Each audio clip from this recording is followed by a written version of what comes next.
back. Do you ever wonder if someone is lying to you? Well, there are some things that you can look for to find the truth. And we brought in a polygraph examiner to put 5 people to the test and show you how to be a human lie detector. Did you ever steal anything valued at more than $10, $25? No. Are you basically a dishonest person? Basically a dishonest person? This polygraph examiner and retired FBI agent doesn't need a machine to pinpoint a liar. The eyes are a window to the soul. You can see right through them. What do they expect from me? That's a good question. Take a close look at this guy's eyes. Before Jason answers, he looks up to the right. Looking up in the right means you're making up something. You're visually picturing something that's never happened, you know. That's a lie. Up to the left, you're remembering something. Only problem, it's the opposite for lefties, like Jason, so he's telling the truth.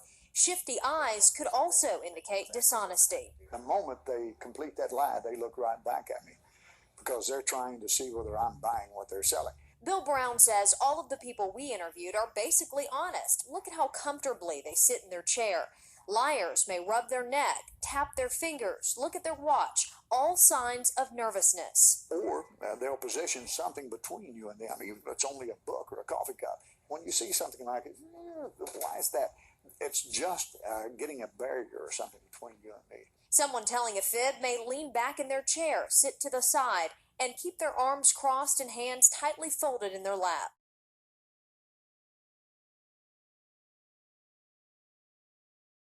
No mortal can keep a secret. If his lips are silent, he chatters with his fingertips, and we all do it, no matter how powerful you are. We all chatter with our fingertips. With body language, here's what you got to do.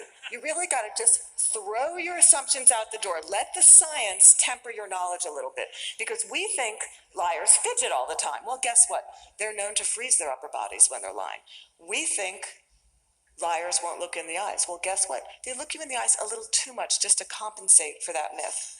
We think warmth and smiles convey honesty, sincerity, but a trained lie spotter can spot a fake smile a mile away. Can you all spot the fake smile here? You can consciously contract the muscles in your cheeks, but the real smile's in the eyes. The crow's feet of the eyes, they cannot be consciously contracted, especially if you overdid the Botox. Don't overdo the Botox. Nobody will think you're honest. Now we're going to look at the hot spots. Can you tell what's happening in a conversation? Can you start to find the hot spots to see the discrepancies between someone's words and someone's actions? Now, I know it seems really obvious, but when you're having a conversation with someone that you suspect of deception, attitude is by far the most overlooked but telling of indicators. An honest person is going to be cooperative. They're going to show they're on your side. They're going to be enthusiastic. They're going to be willing and helpful in getting you to the truth. They're going to be willing to brainstorm, name suspects, provide details. They're going to say, hey, maybe it was those guys in payroll that forged those checks. They're going to be infuriated if they sense they're wrongly accused throughout the entire course of the interview, not just in flashes. They'll be infuriated throughout the entire course of the interview. And if you ask someone honest, what should happen to whoever did forge those checks? An honest person is much more likely to recommend strict rather than lenient punishment. Now, let's say you're having that exact same conversation with someone deceptive. That person may be withdrawn, look down, lower their voice, pause, be kind of herky-jerky. Ask a deceptive person to tell their story. They're going to pepper it with way too much detail in all kinds of irrelevant places. Well, y'all was looking for, did anybody think, like, let me go down to the basement? Or y'all like, fuck it, we don't got access to that. Man, we ain't know. Exactly. Like, that's on the first floor, shit. Yeah, right. We don't know basement, some shit. Yeah, I don't know. No basement. It's our first time in there, We just walking around it. And the back part, like, okay, once you go back towards, like, the kitchen, like, okay, everybody know how a hotel is. You know how, like, how they have a chair set up on the table. If it's the weekend, it's like, it's over with. You know, like, it's closed. They don't, like, the restaurant's gonna be open. It's the weekend. So it's like, it was nighttime, and then it was closed. So walking back there, you get, like, a creepy little sense of vibe. Even the toughest guy, you gonna get, like, you're not finna just wander off into these people there. That's off limits first. Right, like some scary movie. You know what I'm saying? It's like, who finna go all the way back there? Which put me in the mask there, like, how would she go back there? You know what I'm saying? The same route that you get to that kitchen is the same route as the exit. The exit you go to your car, right? It's the same route. it's the same way. You get what I'm saying? So you like, why would she take that exit?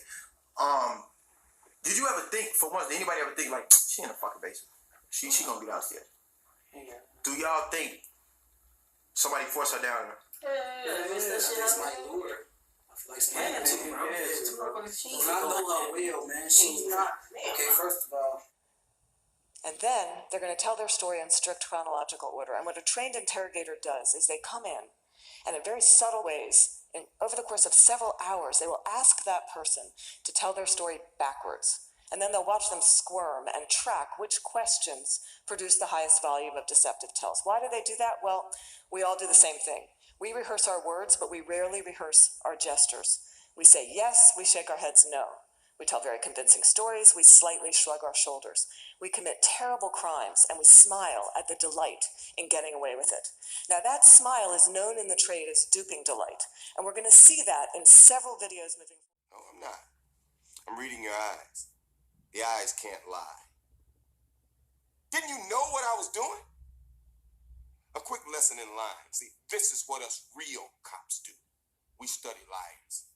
Example.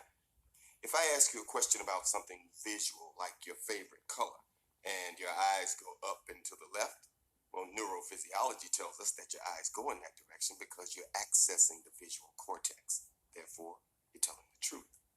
If your eyes go up and right, then you're accessing the creative centers of the brain, and we know you're full of shit. Now, let's try this again. Did you see the freezer yourself? You. Well, that is a fucking lie if I've ever Fuck seen you. one.